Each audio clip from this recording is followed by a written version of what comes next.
Hello everybody and welcome back to Captain Patriotic. Hope you guys are doing alright today. And as you'll recall from last time, we discussed the history of the United States Marine Corps from 1900 all the way up to the present. And as you'll recall in that episode, we discussed all the conflicts that our U.S. Marines participated in during both the 20th and the 21st centuries. And we went into detail about certain battles that our Marines participated in during both World Wars, Korea, Vietnam, Desert Storm, and Iraq and Afghanistan, as well as in other smaller, maybe less known conflicts, such as during the Mexican Revolution of the 19-teens, the interventions in the South America during the early 1900s, as well as the invasion of Grenada in 1983 and the invasion of Panama in 1989, just to name a few. Now today, I want to circle our focus back around to World War II because February and March marks a very special anniversary for the World War II community. That's right, folks. February and March of this year marks the 75th anniversary of the occurrence of the famous Battle of Iwo Jima. Now, Iwo Jima is a very popular battle. You've probably seen it or heard about it in a bunch of movies, especially ones with John Wayne and Sands of Iwo Jima, or even on Born on the 4th of July. It's even represented well in other video games, too. But what makes Iwo Jima a famous and iconic battle for us during World War II is that Iwo Jima was fought differently than other Pacific battles during the war, in that it had its own particular challenges that our Marines had to overcome in order to ultimately win the battle after this over a month-long battle. So, with all that being said, the Iwo Jima is famous for being both challenging, but it has a bunch of lore in the United States Marine Corps, and for all of those Marines that participated in that battle. Now, the Battle of Iwo Jima actually started on February 19th, 1945, whenever U.S. Marines landed on the beaches of the island. Now, what makes Iwo Jima different from other islands that the U.S. took over during World War II is that Iwo Jima is actually built on an active volcano, which basically means like whenever the U.S. Marines landed on the beaches, they had a considerably hard time trying to get onto the mainland of the island because the beaches and all that was made of volcanic ash, which was not very easy to get your feet on there and to walk on it, much less run on it or get any vehicles on there at all for our ground support whatsoever. You know, there was several Marines that said that the beaches were nearly impossible to maneuver because the sand was so thick and grainy, your feet would just sink down into it like no other. I mean, you could barely move whatsoever. While these Marines were struggling to get a good foothold on the island, the Japanese are sitting back in the jungle areas of the island and just waiting for them to tire themselves out so that the Japanese could move in on them. Now, this was all part of a strategy from the main Japanese general during World War II.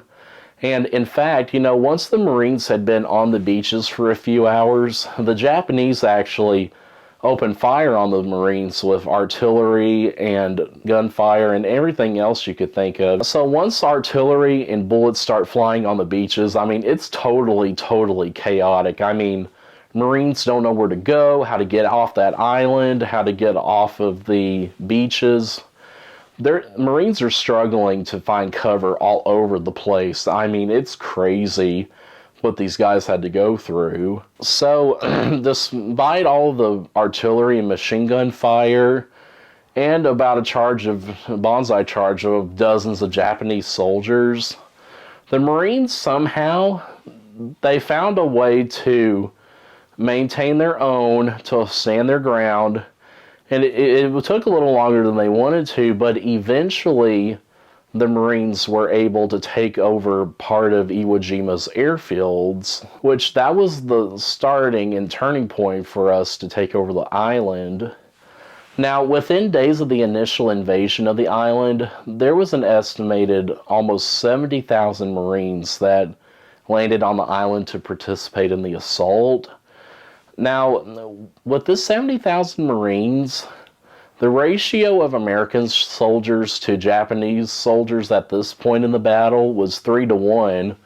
You would think, we have more guys on the ground, that the battle would go very smoothly and in our favor. At least most of us would think so, but that was not the case. I mean, the island itself, with being on an active volcano, had many challenges all in itself. In fact, it's estimated that there was about 25,000 casualties at the Battle of Iwo Jima, and with almost 7,000 to 8,000 Marines and soldiers killed in battle. While the Japanese had fewer soldiers than the Americans did, they also suffered major losses, and in fact, they were running low on all sorts of supplies, from food and medicine to firearms and bullets and ammunition and all those things.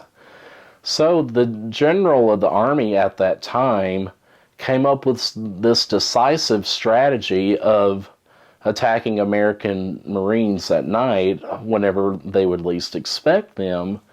In theory, that actually wouldn't work in their favor, right? And of course it did to some extent, especially early on in the battle. However, our Marines were smart, and they figured out the tactics after the first few nights. It was after that point that our Marines started to stand their ground and do whatever it took to take over the island at this point. And while these night raids were successful, it would only give by the Japanese enough time, and therefore the probability of the Japanese successfully repelling the ever-increasing number of American Marines was slowly but surely going down. And the Japanese knew that they could only do this for so long. In fact, just 4 days into fighting on Iwo Jima, U.S. Marines finally took over Mount Suribachi on Iwo Jima's south side. This is that famous American flag raising that we see at the World War II and Marine Corps Memorial in Washington. In fact, that picture itself was captured by the Associated Press photographer Joe Rosenthal, who would later win a Pulitzer Prize for his iconic picture of the Marines raising the flag on Mount Suribachi. Now, even though that was 4 days into the Battle of Iwo Jima raged on for 4 more weeks, with the Japanese general essentially setting up a garrison in the mountain on that part of the island. And it was on the final day, March 25th, 1945, that 300 of the general's men mounted a final banzai attack, which, of course, it was repelled by the Marines with no problem. I mean, they were essentially done for after the banzai charge failed at that point. Although the American military declared that Iwo Jima had been captured the next day on March 26, 1945, American forces spent weeks on end trying to go through the jungles slowly and surely to look for and kill any remaining Japanese soldiers that were trying to fight them in the area, to make it a totally American island for them to use for base of operations. In fact, it is even said that some of the old Japanese soldiers actually were in hiding for 4 years until 1949, whenever they were finally captured by American soldiers, and they surrendered even after the war ended in late 1945. Now, for the particular battle, there was over 25 Marines and sailors that were awarded the Congressional Medal of Honor for their efforts in the battle. As you know, with other World War II veterans, a lot of them are dying off at this point in 2020. However, there is one Medal of Honor recipient that served at Iwo Jima who's still alive today, And that particular individual is Marine Corporal Herschel Williams. Now, Williams was in a Marine Reserve unit that was on one of the ships whenever the initial Marine landing occurred on February 19th, 1945. However, 2 days later, his unit gets the call to go land on the beaches and fill in for soldiers that already died and to take place of another unit. So whenever him and his fellow Marines in his unit landed on the beaches a couple of days later, they got the sense that, oh, this was not going to be an easy battle whatsoever. I mean, the scene was already chaotic enough with Japanese artillery and machine gun fire raining down on Marines left and right on those beaches.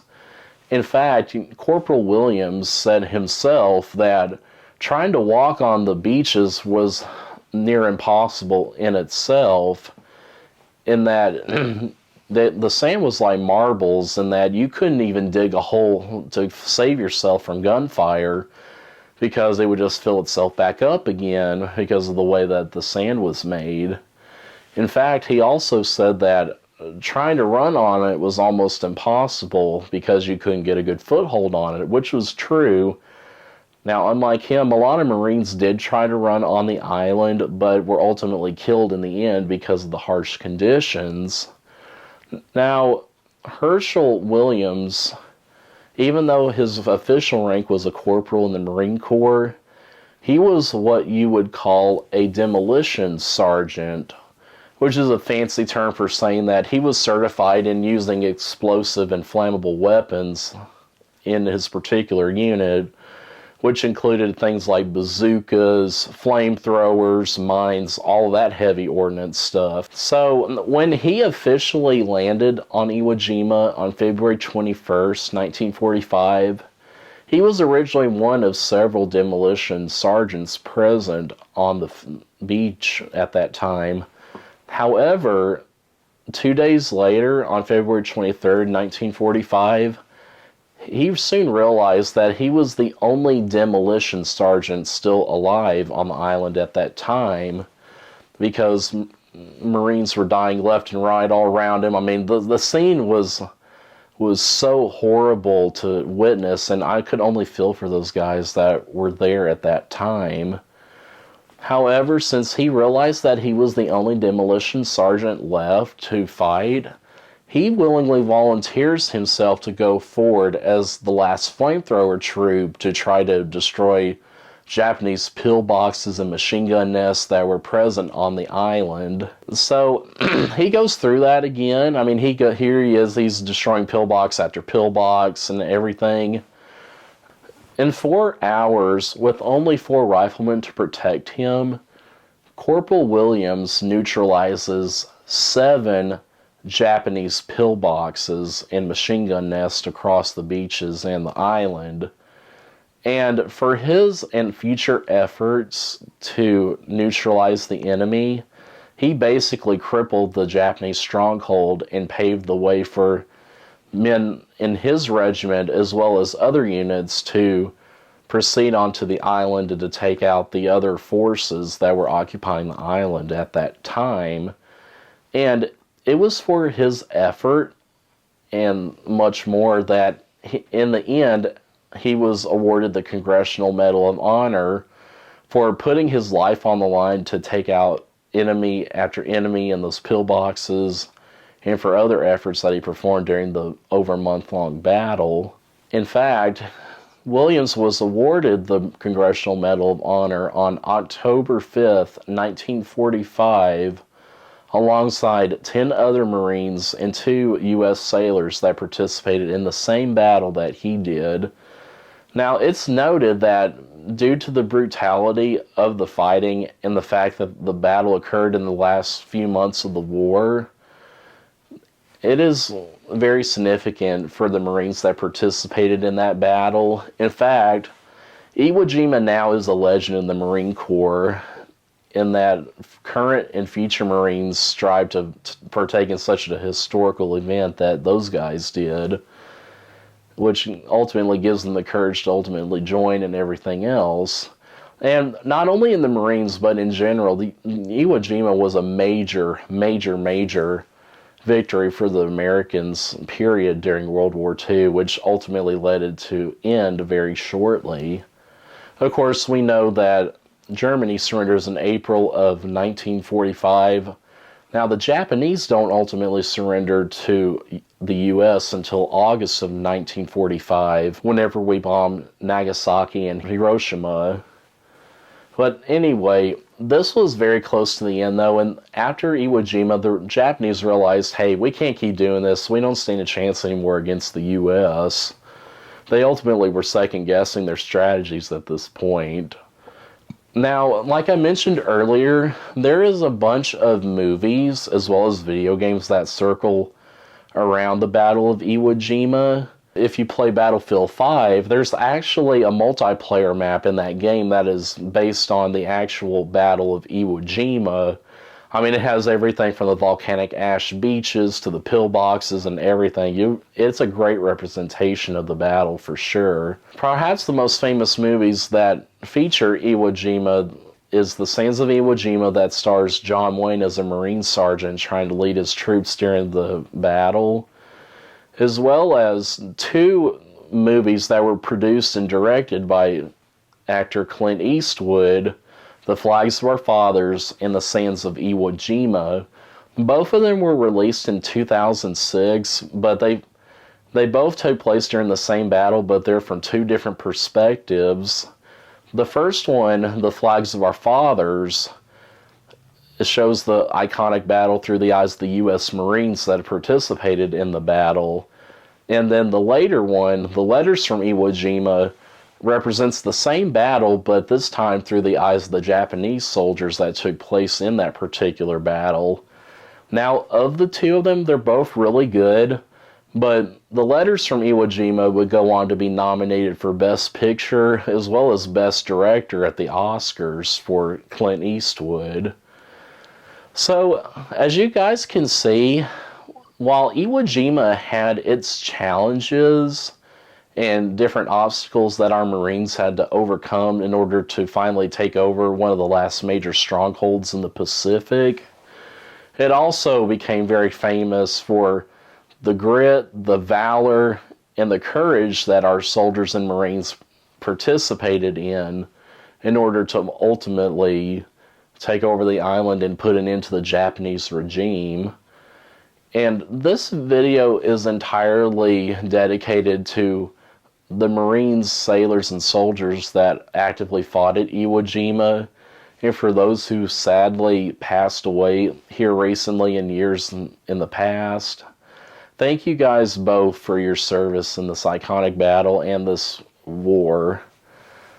I mean, without you guys at this particular battle, who knows where we would be today. I mean, thank you all so very much. Well, like I said, Iwo Jima will go down in the history books as being perhaps one of the most famous battles in the Pacific theater. And if you guys like the content of this video, please like, subscribe, and leave a comment down in the comments below. And thank you all so much for attending, and please stay tuned in for next time.